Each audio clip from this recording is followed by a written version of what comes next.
ఆహా, పెదవుల మీద చిరునవ్వు, పేరు శివుడు, పెట్టినవి పంగనామాలు. శివాయ విష్ణురూపాయ శివరూపాయ విష్ణవే. తప్పు, ముష్టివాడు ముష్టివాడైతే బొగ్గులవి ఇంత లావుగా ఉండవు. తిండి లేకుండా ఎండిపోయి ఉంటాడు. కూర్చోండి. ఏమిటి బాబు, నీ చెయ్యి మీద కూర్చున్నానా? చీర. చీర మీద కూడా కూర్చున్నానా? లలిత చీర. లలిత చీర? ఆహా, మనిషిలాగే చాలా లలితంగా ఉందయ్యా. ఏమిటక్కడ కనిపించరు? లలిత గారు లేరు. లలిత గారు ఉద్యోగానికి వెళ్ళారు. అన్నన్నన్నన్న చెట్టంత మొగాళ్ళం మనం ఉండి మొగ్గలాంటి ఆడదాన్ని ఉద్యోగాన్ని పంపిస్తా ఉంటాయా? ఛా! అసలు ఆడదంటే ఏమిటి? స్త్రీ. స్త్రీ అంటే ప్రకృతి. ప్రకృతి అంటే ఆడది. స్త్రీ, ప్రకృతి స్త్రీ. అటువంటి స్త్రీ స్వరూపాన్ని మన ఇల్లు కాదని అడ్డమైన గడపలు తొక్కిస్తా ఉంటాయా? చిచి చిచి చిచి. ఏమయ్యా, ఈ విషయం వినగానే మగ పురుషుణ్ణి నా తలే కాళ్ళ దాకా వెళ్ళిపోయింది, మరి నీ తల ఎక్కడి దాకా వెళ్ళిపోయిందో నాకు తెలియటం లేదు. తప్పే. పాపం లలిత చాలా కష్టపడుతోంది. కానీ నాకేమో చదువు రాదు, వీడేమో చిన్నవాడు. ఇవన్నీ అడ్డంకులు కావు, కాకూడదు, రాదు.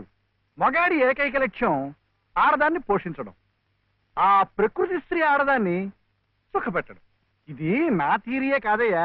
ఇంగ్లీష్ వాడు కూడా దొరసానమ్మల్ని పోషించుకోవడానికి బెగ్, బారో ఆర్ స్టీల్ అన్నాడు. బెగ్, ముష్టెత్తుకో, బారో అప్పు చెయ్యి. మళ్ళీ తీర్చలేం కదా. వద్దు, అందుకే స్టీలు, దొంగతనం చెయ్యి.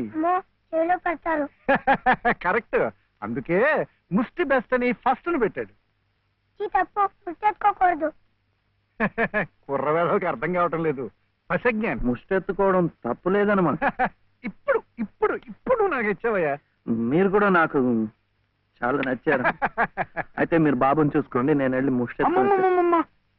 సత్తు ఉన్న నిన్ను చూస్తే సత్తు పావలా కూడా వాళ్ళు వెజ్జిరయ్యా. నీతో ఈ పసివాడిని తీసుకెళ్ళావనుకో, పాపం పసివాడిని 10 రూపాయలైనా ఇస్తారు. Child sentiment. ఈ ఏర్పాట్లన్నీ నేను చేస్తాను, కానీ ప్రకృతి స్త్రీని పోషించడం కోసం 2-3 గంటల దాకా తిరిగినా పర్వాలేదు. తిరుగు.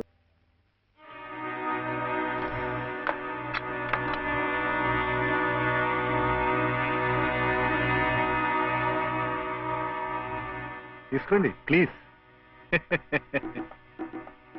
ఇరుగు పొరుగును. మీరు అలసిపోతే నేను ఆదుకోవాలి, నేను అలసిపోతే మీరు ఆదుకోవాలి. అదేమిటోనండి నా జాతకం. ప్రకృతి స్త్రీ నా కళ్ళ ముందు కష్టపడుతూ ఉంటే చూడలేను, చూస్తూ ఊరుకోలేను. మీ సమస్యలు ఏమిటో నాకు చెప్పండి. ఆర్థిక సమస్య, దాంపత్య సమస్య, ఏ సమస్య అయినా తీర్చగలను, న్యాయం చేయగలను. మీ సహకార సానుభూతి నాకే ఒక్కర్లేదు. వెళ్ళండి. చూడు శివయ్య అర్ధరాత్రి దాకా ఇంటికి రాడు. నువ్వు ఒంటరిగా ఉన్నావు, అందంగా ఉన్నావు, నేను ఒంటరిగా ఉన్నాను, ఆకలిగా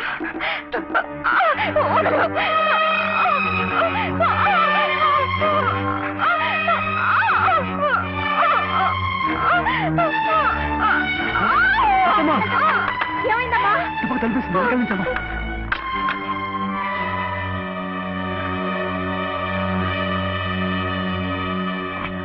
అంత పని చేశాడా ఆ నా కొడుకుని? వదలవు.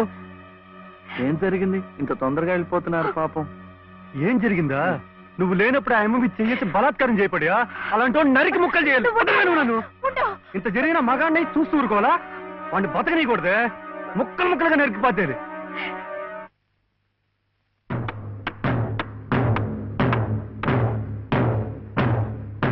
ఎలా శివయ్య అడుగు నేర్పారు కానీ కొట్టడం కదా.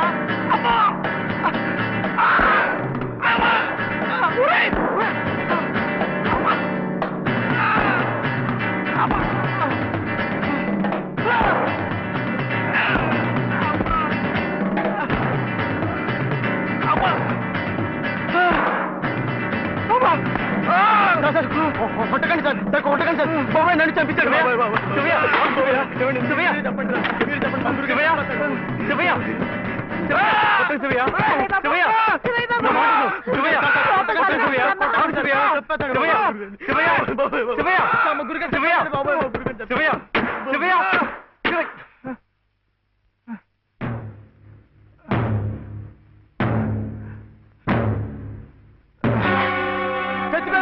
బాబోయ్ మా గురుగారి క్షమ చెప్పించండి బాబోయ్ తొందరగా పోలీసులు రండి. ఎంత పని చేశారండి ఆయనకి ఏదైనా జరిగితే మన మీదకి వస్తుందేమో డాక్టర్ దగ్గరికి తీసుకెళ్తే గురుగారు బాబు గురుగారు గురుగారు చచ్చిపోయారా గురుగారు గురుగారు గురుగారు మా గురుగారు చచ్చిపోయారు